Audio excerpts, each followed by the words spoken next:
अजीत पवार के निधन के बाद उनकी पत्नी सुनेत्रा पवार को महाराष्ट्र का अगला डिप्टी सीएम बनाया जा सकता है। सूत्रों के मुताबिक प्रफुल्ल पटेल, इसके अलावा छगन भुजबल, धनंजय मुंडे और सुनील तटकरे ने सुनेत्रा पवार से मुलाकात की।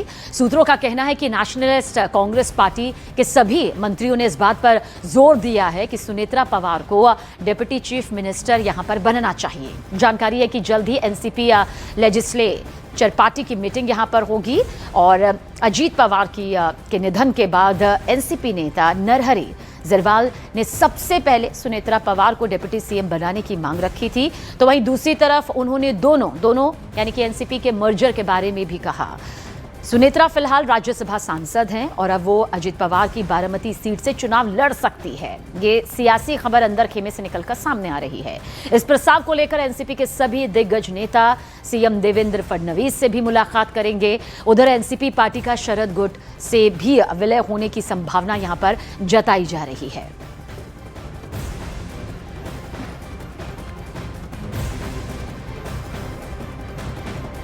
और देखिए, अजीत पवार के विभागों को लेकर फडणवीस से यहां पर एनसीपी नेताओं की मुलाकात हो सकती है। ये बड़ी खबर निकलकर सामने आ रही है।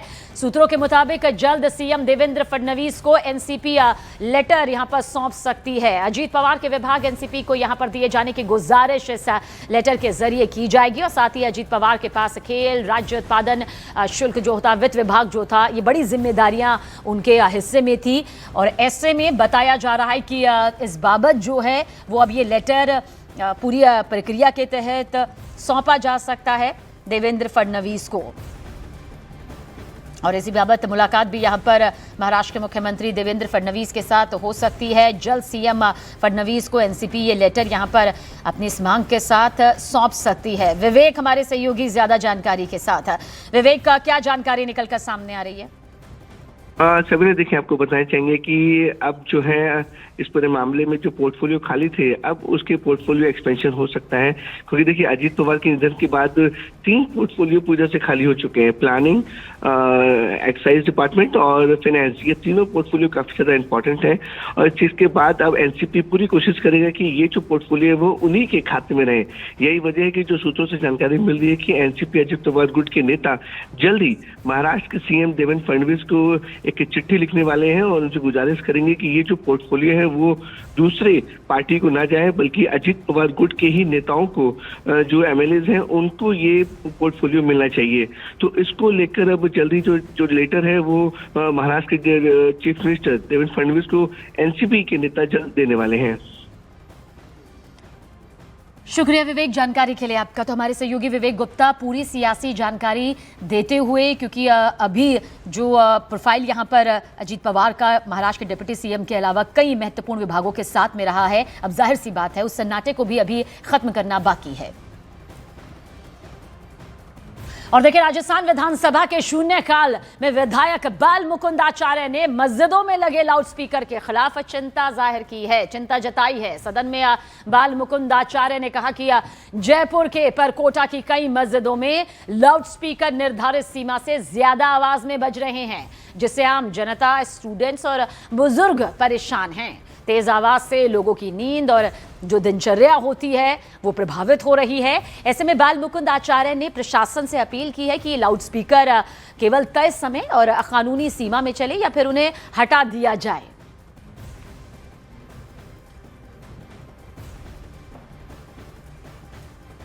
जयपुर शहर में तमाम बड़े बड़े मस्जिदों पर 4-4, 5-5 मंजिल चढ़ाकर मीनारें खड़ी करना, बड़े बड़े लाउड स्पीकर उस पर लगे रहना, जिनकी आवाज़ से तय मानकों से बहुत अधिक होने के कारण क्षेत्रवासियों में बहुत बड़ी समस्या का सामना करना पड़ता है। विद्यार्थी सुबह सुबह अध्ययन करते हैं, इनको इन तेज आवाज़ से व्यवधान उत्पन्न होता है। प्रातः 4 बजे से ही तेज आवाज़ में बोलना शुरू हो जाता है, जिससे आम आदमी की नींद को भी खलल पड़ता है। और देखिए, वहीं पर बाल मुकुंद आचार्य की इस मांग पर मौलाना शहाबुद्दीन रजवी बरेलवी ने आपत्ति जाहिर की। उन्होंने कहा कि विधायक को 2 मिनट की अजान से दिक्कत है, लेकिन घंटों रोड को बंद करके जागरण करने से कोई दिक्कत नहीं होती। स्थल पर उनको तकलीफ हो रही है जहां अजान हो रही है, और अजान 1.5 से 2 मिनट में खत्म हो जाती है, इससे ज्यादा नहीं होता। दूसरी तरफ घंटों घंटों मंदिरों पर जो है वो लाउड स्पीकर लगे होते हैं, रोड ब्लॉक करके, रास्ते और गलियां ब्लॉक करके जागरण किए जाते हैं। ये तकलीफ नहीं होती, ये नहीं दिखता है इनको। और मध्य प्रदेश के सीनियर आईपीएस राजा बाबू सिंह की एक सलाह पर सियासी बवाल मच गया है। उन्होंने मदरसों में कुरान के साथ गीता पाठ का सुझाव दिया था।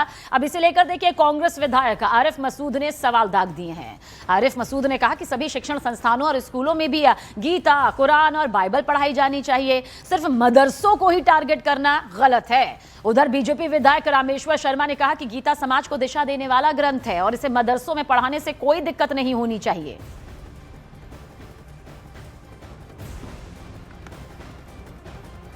सभी फिर शिक्षण संस्थाओं में सारे धर्म को किताबें पढ़ाना चाहिए और कोई भी किताब पढ़ाने से किसी को गुरेज भी नहीं हो जाए, अच्छी बात है।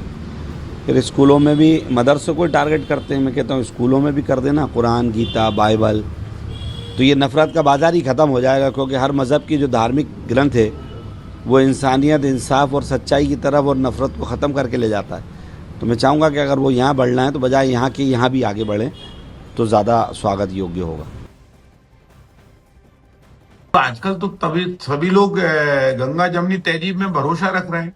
तो जो गंगा जमनी तहजीब पर भाषण देते हैं और हिंदुओं को कहते हैं कि तुम उग्र नहीं हो, कठोर नहीं हो, ये सबको मिलकर चलना है, हिंदू मुस्लिम एकता के भाव सब में पैदा करना है, तो गीता भी सबको पढ़ाओ। इससे हिंदू धर्म के बारे में नॉलेज भी आपको होगी और किस तरह गीता के उदाहरण व्यक्ति के जीवन में कल्याण करेंगे और किस तरह व्यक्ति मोक्ष को भी प्राप्त होगा और किस तरह व्यक्ति परम वैभव को भी प्राप्त होगा, ये गीता में दर्शाया गया है। इसलिए गीता सबको पढ़ना चाहिए। और अब आपको सुनाते हैं मध्य प्रदेश के सीनियर आईपीएस राजा बाबू सिंह ने मदरसों के बच्चों के साथ बात करते हुए क्या कुछ कहा था। प्रभु, आज मैंने सीहोर जिले में एक मदरसा है, उसके जो छात्र हैं उनको संबोधित किया था और मैंने बोला कि आप कुरान के साथ साथ भागवत गीता भी पढ़ें, पर्यावरण के प्रति संवेदनशीलता इन बच्चों के प्रति जागृत करें, पर्यावरण का संरक्षण सिखाएं। कश्मीर से कन्याकुमारी तक भारत एक और अखंड है। हमारा जो गौरवशाली इतिहास रहा है, हमारा जो इतना सशक्त और समृद्ध राष्ट्र है, उसकी गौरवशाली परंपराओं पे हम सभी को गर्व होना चाहिए। इनको कहिए कि वैज्ञानिक दृष्टि पैदा करें, सहिष्णु रहें और कुरान की तालीम लें, कुरान पढ़ें, लेकिन साथ में जो अनादिकाल से मानवता का पथ प्रदर्शन करती रही है, श्रीमद् भागवत गीता का पाठ जरूर करें।